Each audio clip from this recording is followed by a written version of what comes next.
It was a Tuesday morning in early October. The air was cool and the parking lot was mostly empty when I pulled in. I had a leather portfolio under my arm and a franchise audit checklist on my phone. I was there for a routine review meeting, the kind I had run dozens of times over the past 11 years. I knew that building better than most people who worked inside it.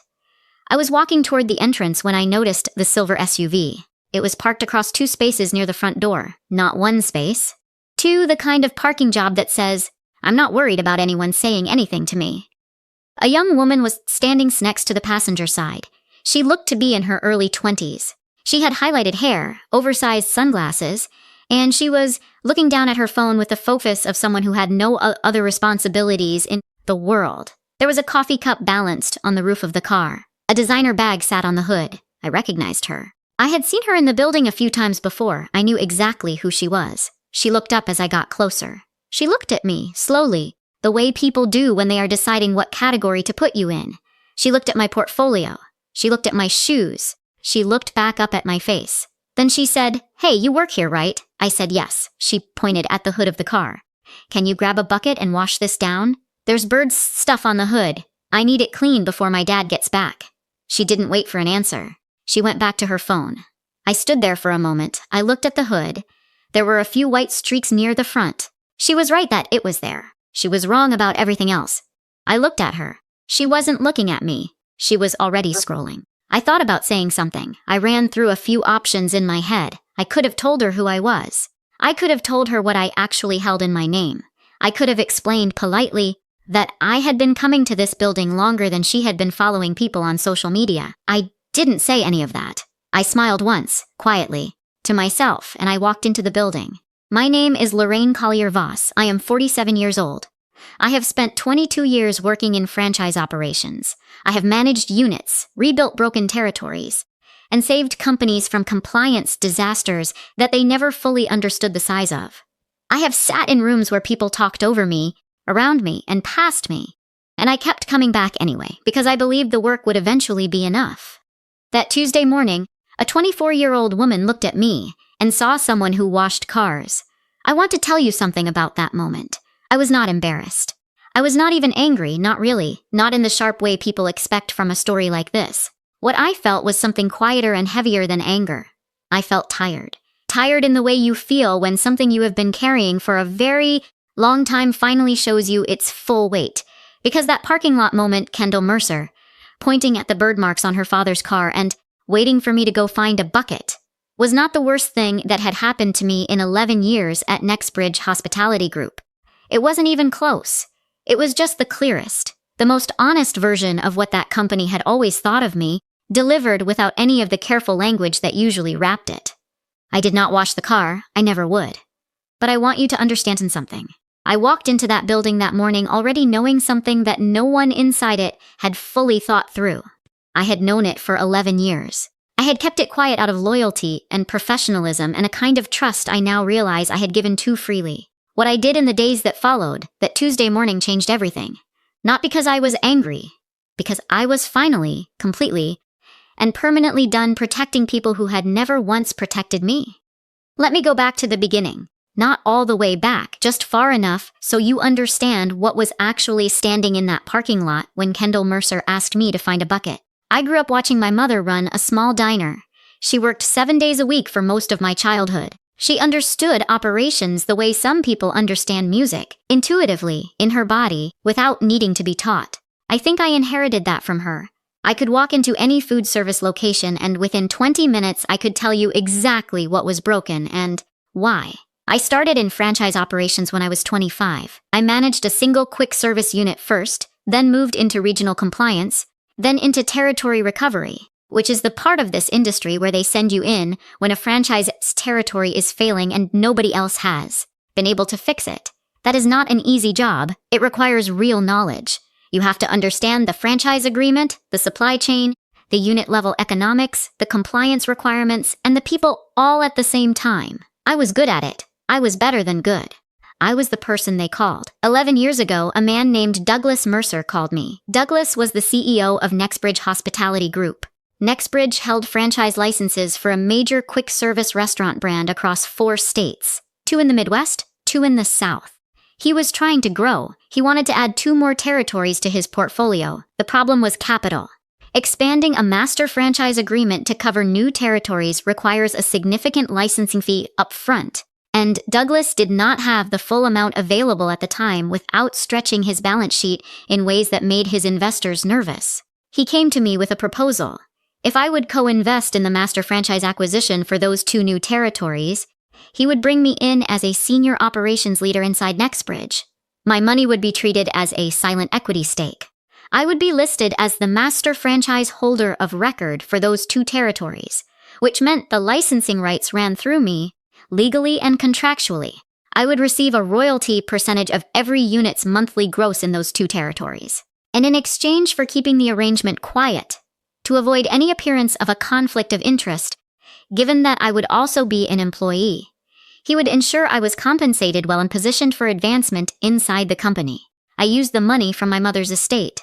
She had passed the year before and left me a modest inheritance, the kind that isn't enough to retire on, but is enough to make one careful, serious decision with. I also took out a small business loan in my name. I signed the master franchise agreement. My name went on the license, and then I joined Nextbridge as senior operations director and kept my mouth shut. Douglas knew. His general counsel knew. That was it. Every manager, every franchise owner, every employee at Nextbridge, they knew me as the senior operations person who handled compliance and territory performance. They did not know about the contract. They did not know about the royalties. They did not know that in 2 of Nextbridge's 4 territories, nothing could be done to a franchise unit. No structural change, no major vendor agreement, no significant operational modification, without my written approval, not Douglas's approval, mine. Kendall Mercer did not know any of this when she pointed at the bird marks on her car. Most people at Nextbridge did not know any of this. And for 11 years, that was exactly how Douglas wanted it, and exactly how I had agreed to keep it. The problem, I would come to understand, is that when you keep yourself invisible for long enough, people start to believe that you actually are. I want to be honest about something. The first few years at Nextbridge were good. Not perfect, but good. I was doing real work, solving real problems, and Douglas was grateful in the way that people are grateful when you are actively saving them money. I did not mind being behind the scenes. I have never needed my name on a sign to feel secure in what I know. When I joined, 2 of Nextbridge's original territories were in serious trouble. Compliance scores in the mid-50s. Unit owners who had stopped following the brand's operational standards because no one had been holding them accountable. Supply costs running 20% above where they should have been because the vendor contracts had never been properly renegotiated. I had seen worse, but not by much. I spent the first 3 years fixing it. I visited every unit personally. I sat down with every franchise owner and walked them through what the agreement actually required of them and what the consequences of non-compliance actually looked like. I rewrote the internal training materials. I renegotiated 3 major supplier contracts. By the end of year 3, the 2 territories I had helped acquire were running at 91% compliance. The 2 original territories came up with them. We recovered over $4 million in royalty revenue that would have been lost to penalty deductions and unit suspensions under the master franchise agreement. I know that number exactly because I calculated it myself and put it in a report that I submitted to Douglas. He thanked me in an email. That was the last formal recognition I received for that work. A year later, Nextbridge published a case study on their territory turnaround for a franchise industry conference. It was based almost entirely on the work I had done. My name did not appear in it once. The credit was given to the Nextbridge operations team and leadership. Douglas presented it. He used slides I had built. I did not say anything. The compliance handbook, the one that every new unit manager in all 4 territories still trains on today. I wrote that. Every section, every checklist, every escalation protocol. It took me 4 months. I handed it to Douglas in a binder with my name on the cover page. Within a year, the company had reprinted it with the Nextbridge logo on the front and no author listed anywhere. I did not say anything about that either. I told myself that none of it mattered, that the work was what was real, and the recognition was just noise. I believed that if I kept producing results, the advancement would follow naturally. The first time I was passed over for VP of Operations, Douglas sat across from me and said the board felt I was more valuable in the field.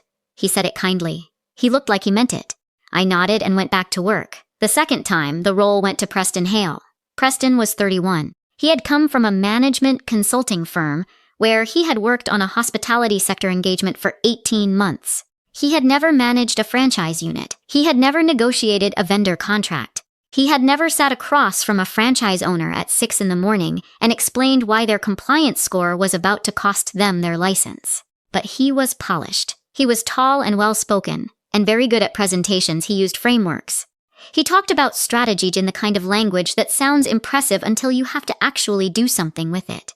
He was made VP of Operations. He now technically outranked me. For 2 years, I sat in his meetings and answered his questions. When he got something wrong, which was often, in small and sometimes costly ways, I would correct the direction quietly, in follow-up conversations or revised documents, without drawing attention to the fact that he had gotten it wrong in the first place. I was protecting him. I see that clearly now. I kept showing up because I believed the work would eventually speak for itself. I was wrong about that, but I was not wrong about the contract. 6 months before the parking lot, Douglas called an all-hands meeting. That was unusual. Douglas did not typically gather the full staff for announcements. He preferred smaller rooms and controlled settings. So when the calendar invite went out to every employee across all 4 territories, people noticed. There was speculation in the hallways for 2 days before the meeting happened. I had a feeling I knew what it was about. Douglas had mentioned to me once offhandedly that Kendall was looking for her next step. He said it, the way fathers say things when they are not quite asking for your opinion, but want you to register that a decision has already been made. I registered it. The morning of the meeting, Douglas stood at the front of the conference room with the particular energy of a man who was about to do something he found genuinely exciting. He introduced Kendall as Nextbridge's new director of brand experience. He said she was bringing fresh energy and a consumer-first perspective. He said the brand needed a younger voice to stay competitive. He talked for 6 minutes about the importance of customer perception and digital presence. Kendall stood beside him and smiled. She looked confident. She was wearing a blazer that probably cost more than my first car. I was sitting near the back of the room. I watched the faces around me. Most people were nodding. A few looked uncertain, but were trying not to show it. Preston, who was sitting closer to the front, looked pleased in a way that was careful enough to seem professional. I did not say anything. I clapped when everyone else clapped. Then I went back to my desk. Over the next few weeks, I watched what Kendall actually did with the role. She was not lazy. I want to say that clearly, because the easy version of this story is that she was incompetent, and that was the whole problem.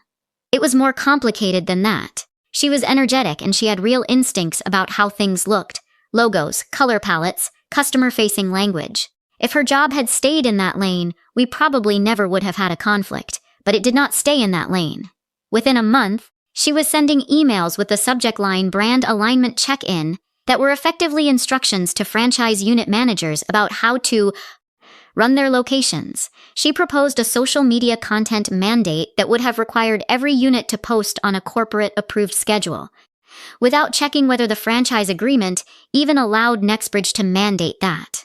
She pushed for a new customer experience audit that covered almost exactly the same ground as the compliance review process I had been running for a decade, using different vocabulary and presented as an innovation. Franchise owners started calling me. The first was Gerald Foss. Gerald runs 6 units in the Northern Territory, one of the 2 territories where my name is on the master franchise agreement. He called me on a Wednesday afternoon and got straight to it. He said, "Lorraine, I don't know who this Kendall person is, but she called my manager directly and told him to repaint the lobby. Said it was a brand refresh requirement. I haven't seen anything about this in writing from you or from the franchisor. Is this something I need to do? And is it even legal under our agreement without going through your process?" I told him to hold off. I told him I would look into it. I went to Douglas that same afternoon. I kept it calm and factual. I told him that Kendall's instructions to unit managers were creating confusion about the approval chain, and that some of what she was directing, particularly anything touching the physical presentation of units in the contracted territories, would need to go through the proper authorization process. Douglas listened. He nodded slowly. Then he said, "Lorraine, Kendall is finding her footing. I need you to be patient with her. Find a way to work collaboratively." I looked at him for a moment. He was not asking me to correct the problem. He was asking me to absorb it. That was the moment I understood clearly what was happening. It was not confusion. It was not a temporary transition issue. Douglas was choosing something, his daughter's trajectory, his legacy, the version of Nextbridge he wanted to build going forward, and he was choosing it over the operational reality that I represented. I went back to my desk. I did not make a scene. I did not send a follow-up email, but I started paying closer attention. 3 months before the parking lot, Kendall walked into a leadership meeting with a presentation. I remember the title slide clearly. It said, Nextbridge Brand Refresh, Interior Modernization Program. There was a mock-up of a redesigned dining area on the second slide. Clean lines, new color palette, updated signage. It looked professional. She had clearly worked on it. She walked us through the proposal with confidence. The plan was to redesign the interior layout of all franchise units across all 4 territories. New flooring, new lighting fixtures, updated service counter configurations. She cited a national brand refresh directive from the main franchisor as the basis for the program. She said the timeline was aggressive but manageable. She wanted rollout to begin within 60 days. She had already been in contact with 2 vendors. She had preliminary quotes. Preston nodded along. He asked 2 questions that made it sound like he had been involved in the planning, which I doubted. A few other people in the room offered supportive comments. I sat quietly and took notes. Here is what no one said in that meeting, including me. Under the master franchise agreement for the 2 northern and central territories, any physical modification to a franchise unit requires the written approval of the master franchise holder before work can begin. Not the CEO of Nextbridge, not the VP of Operations, the master franchise holder. That was me. It had always been me. I did not say it in the meeting because I wanted to handle it quietly, the way I had handled everything else for 11 years. I did not want to embarrass Kendall in front of the room. I did not want to make Douglas uncomfortable in front of his staff. I told myself I was being professional. Looking back, I think I was still protecting people who had stopped deserving it. After the meeting, I went directly to Douglas's office. I closed the door. I told him as clearly and calmly as I could that the interior renovation program as presented would require my written sign-off for the 2 contracted territories before any vendor agreements were executed or any work began. I referenced the specific clause. I told him I was not trying to obstruct the program, I just needed the process to be followed. Douglas leaned back in his chair. He said, Lorraine, this is coming from the national franchisor. Kendall is executing a directive, not freelancing. We'll figure out the paperwork on the back end. I asked him to put that in writing. He said he would follow up. He never did. Over the next 6 weeks, Kendall moved forward as if our conversation had not happened. Vendors were contacted. Contracts were drawn up. Unit owners across all 4 territories began receiving detailed instructions about renovation timelines. 2 owners in my territories, Gerald Foss and a woman named Pauline Odom, who ran 4 units in the Central District, signed vendor agreements. They signed them because they were told the contracts had already been approved at the corporate level. Nobody told them that the approval they were referencing did not exist. Gerald called me again about 5 weeks after that meeting. He said, Lorraine, I signed the vendor agreement like they asked, but I keep thinking about what you said a few weeks back. Did you actually sign off on this? I told him I had not. There was a pause on the line.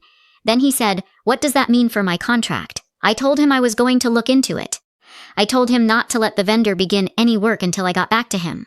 That night, I sat at my kitchen table with a copy of the master franchise agreement. I had not read it in full in almost 3 years. I read every page that night. I made notes in the margins. I flagged 4 specific clauses. Then I called my attorney. Her name is Rosalind Chu. She has handled franchise law for over 20 years. I had worked with her before, years earlier when I was putting the original agreement together. I called her at 8:30 in the evening and I apologized for the hour, and then I explained what had happened. She listened without interrupting. When I finished, she was quiet for a moment. Then she said, Lorraine, based on what you're describing, those vendor contracts were executed without the authorization your agreement requires. That means you have the right to void every one of them. I sat with that for a moment. I had spent 11 years being quiet, 11 years of watching my work credited to other people, my expertise borrowed without acknowledgement, my value treated as a resource rather than a right. I had been patient. I had been professional. I had protected people who had never once thought to protect me. That phone call was the moment I understood that I did not have to keep doing that. The parking lot happened 3 days later. I have thought about the timing of that a lot. 3 days after the phone call with Rosalind, I pull into the Nextbridge parking lot carrying everything I had just learned. And the first thing that happens is Kendall Mercer looks at me and sees someone who washes cars. I think about that and I almost want to laugh. Not because it was funny, because it was so perfectly honest. It was the company's entire opinion of me, delivered without any of the careful softening that it usually came wrapped in. I walked into the building. I set my portfolio down at my desk. I sat in my chair and I looked out the window for a long moment, and I made a decision. I was done protecting this company from the consequences of its own choices. Not out of rage. Not because Kendall had embarrassed me in the parking lot, though she had. Not even because of 11 years of having my name quietly removed from things I had built. It was something simpler than all of that. I had a legal right that I had never exercised. People I had a responsibility to. Franchise owners who had signed agreements based on an authorization chain that included me were now exposed because I had stayed quiet too long. Gerald Foss had signed a vendor contract he believed was approved. Pauline Odom had done the same. They trusted that the process had been followed. It had not been. If something went wrong downstream, a construction dispute, a compliance issue with the franchisor, a contract that couldn't be enforced, those owners would bear the consequences, not Kendall, not Preston, not Douglas, the owners. That was the part I could not live with. I called Rosalind the next morning. I told her I wanted to move forward. I told her I wanted to send a formal written notice to Douglas Mercer, not an email. A legal letter through her office, citing the authorization clause in the master franchise agreement and formally notifying him that I had not approved the renovation program in the contracted territories. The letter stated 3 things clearly. First, that the vendor contracts executed in the 2 contracted territories had been done without my written authorization as required by the master franchise agreement. Second, that those contracts were therefore legally voidable at my discretion. Third, that I was prepared to exercise that right unless the matter was addressed formally and in good faith within 10 business days. Rosalind sent it through certified mail and courier to Douglas personally and to Nexbridge's general counsel. I also sent a separate letter, quieter, more straightforward, directly to Gerald Foss and Pauline Odom and the other franchise owners in my 2 territories. I told them who I was. Not the senior operations director, the master franchise holder of record. I told them that my written approval was required for the renovation work in their locations, that I had not given that approval, and that they should pause all renovation activity until the authorization question was formally resolved. I kept both letters factual. There was no anger in them, no threats beyond what the contract itself already said. I was not performing. I was not trying to make a point. I was just letting the truth take up the space it had always been entitled to. I remember driving home that evening, thinking about something my mother used to say. She ran her diner for 31 years. She dealt with suppliers who shorted her orders, landlords who raised her rent without notice, customers who tried to take advantage of her. She never raised her voice about any of it. She used to say, "I don't fight. I just stop making things easy for people who don't deserve easy." I had been making things easy for a very long time. What happened next felt less like a battle and more like a light being switched on. The room had been dark for a long time. People inside it had been moving around in the dark, assuming they knew where everything was, assuming nothing would shift beneath them. They were wrong about that.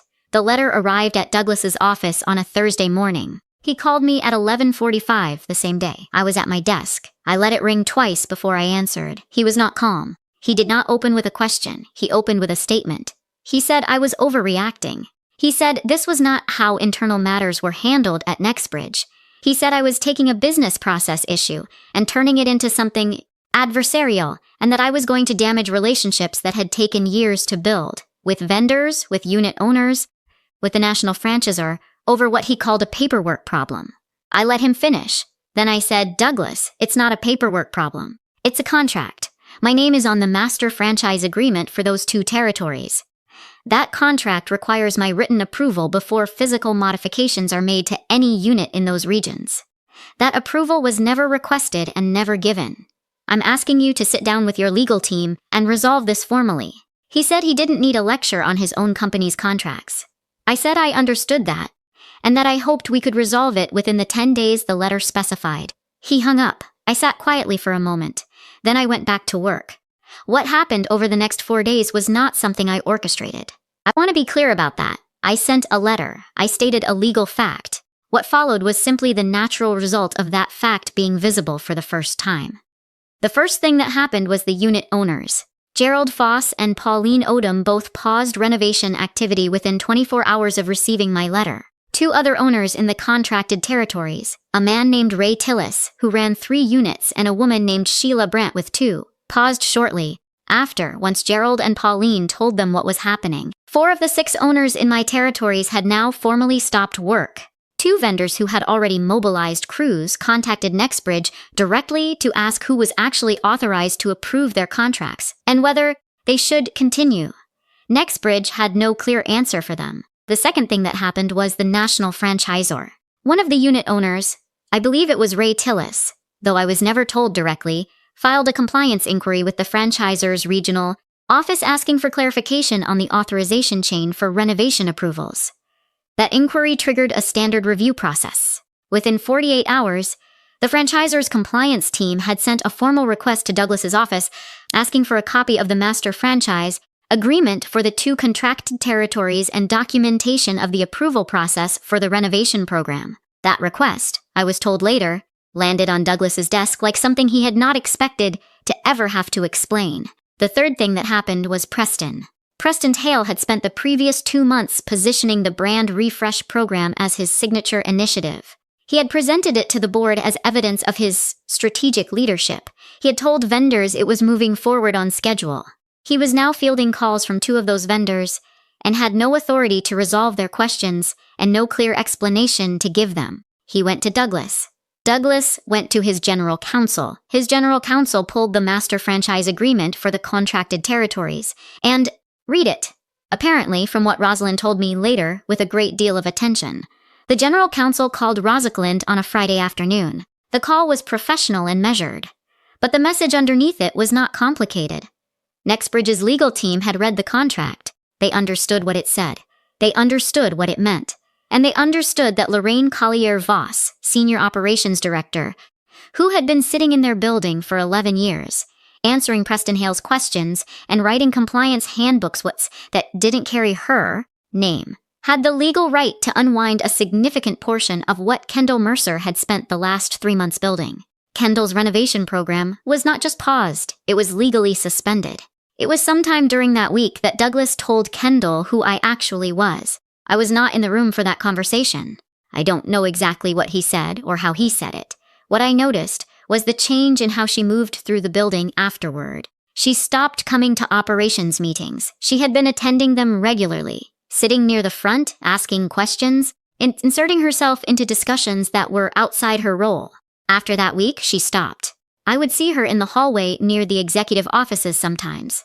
If she saw me coming, she would find a reason to look at her phone or turn toward a door. She did not say anything to me. I did not say anything to her. I want to be honest about what I felt during those days, because I think people expect a certain kind of reaction from a story like this. They expect satisfaction. Maybe a small, private moment of triumph. What I actually felt was tired. The same tiredness I had felt in the parking lot, but quieter now, more settled. The truth had always been there. It was in the contract.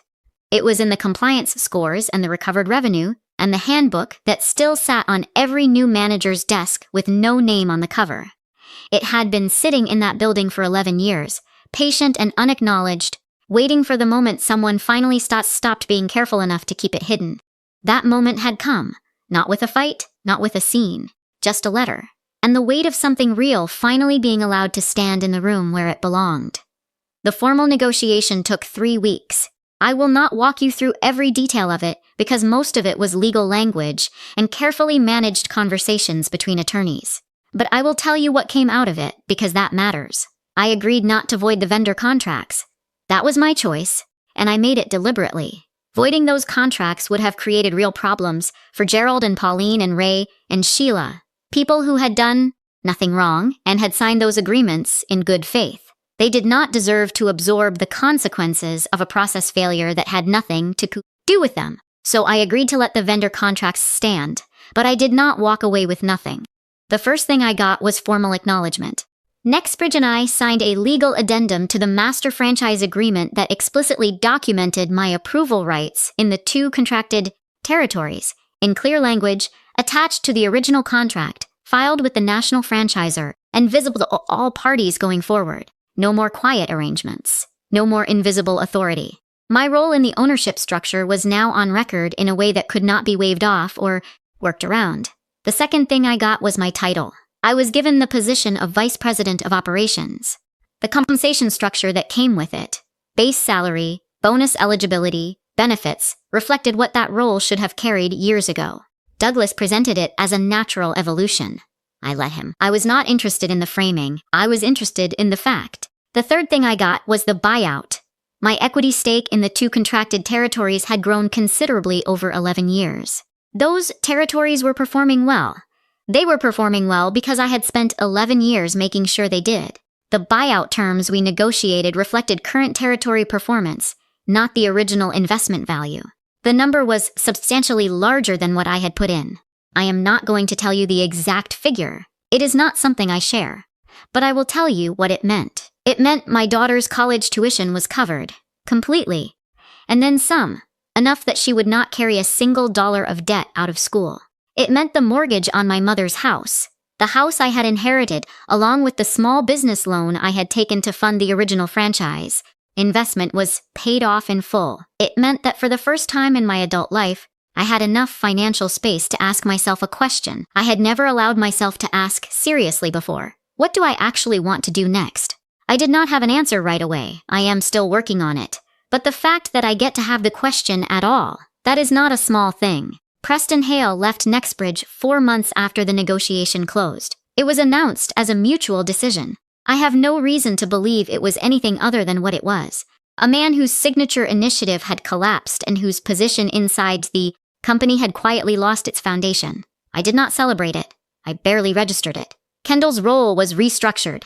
Director of Brand Experience became a limited advisory position with no operational authority and no ability to issue directives to franchise units. I was told she was focusing on social media content and brand aesthetics, work that genuinely she had shown real ability for. I hope she found something useful in it. Douglas Mercer is still the CEO of Nextbridge Hospitality Group. We are professional with each other in the ways that the job requires.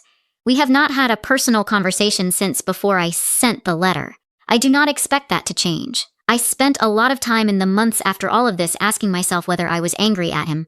Truly angry, the deep kind. And the honest answer is, not really. What I feel toward Douglas is something more like clarity. I understand now what I was to him. I was a resource, a highly effective, deeply knowledgeable, reliably quiet resource that he had structured into his company in a way that served his interests and asked almost nothing in return. He did not think of me as a partner. He never had. And for 11 years, I had allowed myself to believe otherwise, because believing otherwise made the work feel like something more than what it was. The understanding does not hurt anymore.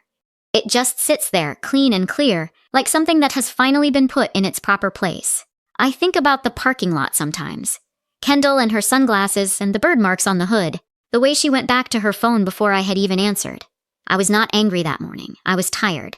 And being tired, it turns out, was the thing that finally made me move.